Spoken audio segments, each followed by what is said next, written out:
জাতীয় নাগরিক পার্টিকে এনসিপি চ্যালেঞ্জ ছুড়ে দিয়ে বিএনপি নেতা ইশরাক হোসেন বলেছেন, তারা এনসিপি ভাবে কোটি কোটি মানুষ তাদের সঙ্গে এসেছে। কেউ দাবি করেছে যা বিএনপি 17 বছরে পারেনি তারা 8 মিনিটেই করে দেখিয়ে দেয়। আমি তাদের চ্যালেঞ্জ করে বলছি, সামনে এসে 5 মিনিট দাঁড়াতে পারবে কিনা দেখেন। বৃহস্পতিবার দুপুরে ডেমরার সারুলিয়া এলাকায় এক সভায় তিনি এসব কথা বলেন।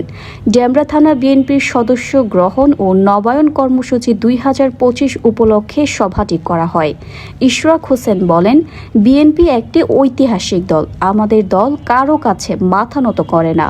আমাদের একমাত্র দায়বদ্ধতা দেশের সাধারণ মানুষের কাছে।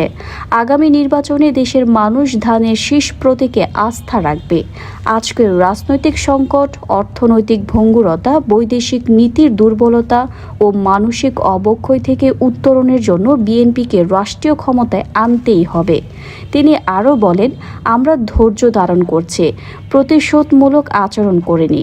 তবে যদি আমাদের নেতা নির্দেশ দেন তাহলে আমরা 10 মিনিটে সচিবালয় ঘেরাও করে সরকারের পতন ঘটাতে পারি। তবে আমরা চাই না এমন পরিস্থিতি তৈরি হোক। আমরা গণতন্ত্রে বিশ্বাস করি ও জনগণের ভোটের মাধ্যমে পরিবর্তন আনতে চাই।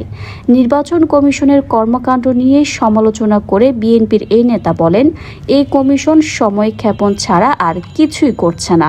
নির্বাচন শেষ না হওয়া পর্যন্ত আমরা কিছুই বিশ্বাস করতে চাই না।